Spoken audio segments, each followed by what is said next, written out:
NRO देना ही था तो आपने ऑर्डिनेंस के थ्रू क्यों दिया? ऑर्डिनेंस जो आपने रात के अंधेरों में पास किया था, अगर जैसे मिनिस्टर साहब कह रहा है कि आपको कंसेंसस चाहिए था, तो कंसेंसस ऐसे बनता ना स्पीकर साहब कि मिनिस्टर साहब इधर भी आता इधर भी आता, कहता ये पाकिस्तान का मुफाद का इशू है, पाकिस्तान का सॉवरेनिटी का इशू है, हम सब एक होकर इसको पास करें। मगर आपने ऐसे नहीं किया। अपने रात के अंधेरों में एक ऑर्डिनेंस निकाला। आपने कुछ थ्रेडबेयर हमारे साथ बैठ के फैसला करना पड़ेगा। जबरदस्ती आप ये बिल फोर्स नहीं कर सकते हो।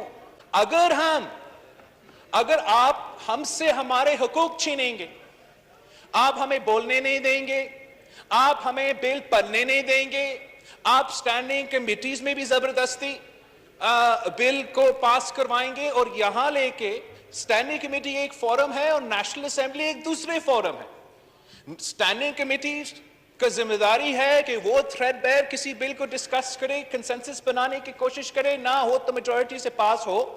और फिर हर एक मेंबर जो इस हाउस में इलेक्टेड है, जो कॉन्स्टिट्यूएंसी का नुमाइंदगी करता है, उनका भी हक है कि वो बिल, नया बिल पढ़े, वो पुराना बिल पढ़े और वो अपना राय दे। आप हमसे ये हक छीन रहे हैं, और छीन के क्या क्या पास करवाना चाहते हैं।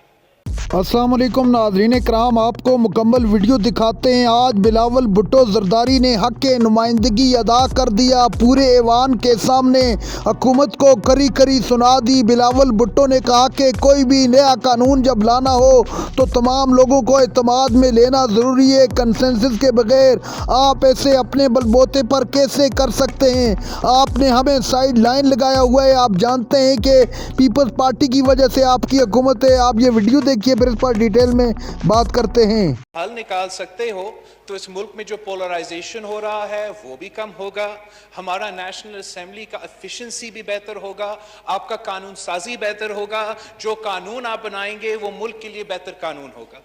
मेरा ख्याल में, हमारा नज़र में, द रीज़न वाई हमारा इतना हाइटन पोलराइजेशन है कि हम टीवी शोज में बैठ के एक दूसरे से फिजिकल लड़ाई कर रहे हैं। जिस अवाम को के मसाइल का हल हमारा मिनिस्टर साहब पार्लियामेंट, या आपके पास मिनिस्ट्री है, आपका नुमाइंदा ने तवज्जो दिलवाया, उन अवाम के मसाइल अगर हम हल करवाना चाहते हैं तो हुकूमत को ऑपोजिशन का राय लेना पड़ेगा, ऑपोजिशन का वर्जन सुनना पड़ेगा। मानते नहीं हो तो हमारे खिलाफ वोट करें। लेकिन अगर हम इस तरीके से चलते रहेंगे तो सबसे पहले आपके जो लेजिस्लेशन होगा उनमें कमजोरी होगी। पूरी दुनिया में जब डिबेट्स होते हैं तो एक साइड अपना वर्जन देता है, दूसरा साइड अपना वर्जन देता है। आप समझते हो कि आप पाकिस्तान के अवाम के मुफाद में कोई मौक़िफ़ लेकर आ रहे हो, और अपोजिशन भी समझता है कि हम पाकिस्तान के अवाम के मुफाद का ही एक मौक़िफ़ सामने लेकर आ रहे हैं। अगर हम एक दूसरे की बातें सुनते, अगर हम if we actually listen to each other, तो ये शायद मुमकिन है कि हमारा लड़ाई के बावजूद हम एक ऐसा कानून लेकर आए जिसमें हुकूमत का अच्छा पॉइंट्स हो, जिसमें अपोजिशन का अच्छा पॉइंट्स हो, और वो फिर जो कानून बनेगा वो पाकिस्तान के अवाम का मसाइल वाकई हल कर सकेंगे।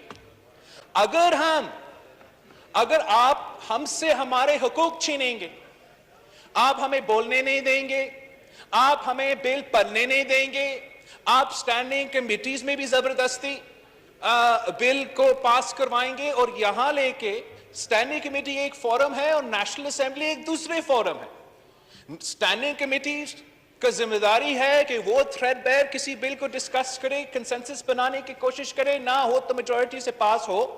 और फिर हर एक मेंबर जो इस हाउस में इलेक्टेड है, जो कॉन्स्टिट्यूएंसी का नुमाइंदगी करता है, उनका भी हक है कि वो बिल, नया बिल पढ़े, वो पुराना बिल पढ़े और वो अपना राय दे।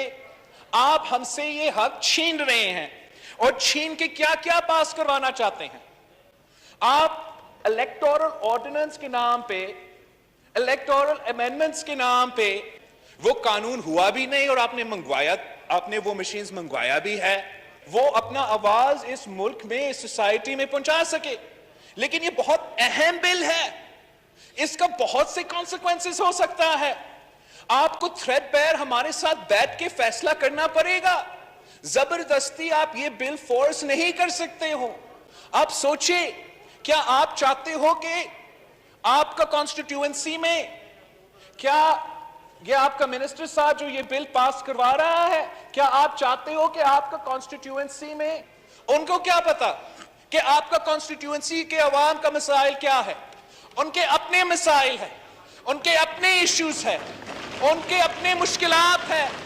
اگر آپ ہم سے بات کرتے, ہمیں انگیج کرتے, تو ہم یہ بات مان لیتے. مگر ان کا اپنا کانسٹیٹیوئنسی ہو, ان کا اپنا ممبر ہو جو آپ کا کانسٹیٹیوئنسی میں آپ سے مقابلہ نہ کرے, وہ دوسرے اوورسیز پاکستانیز کے ساتھ مقابلہ کر کے اس ہاؤس کا ممبر بن کے اوورسیز کانسٹیٹیوئنسی کا نمائندگی کرے, تو کیا آپ کے پاس, آپ اپنے ہاتھ کو دل پہ رکھ کے یہ کہہ سکتے ہیں کہ بھارت رو یہ وائرسز کے تھرو اور آئی ٹی کو استعمال کر کے, ہیک کر کے ہمارا الیکشن ریزلٹس کو میں گڑبڑ نہیں کریں گے؟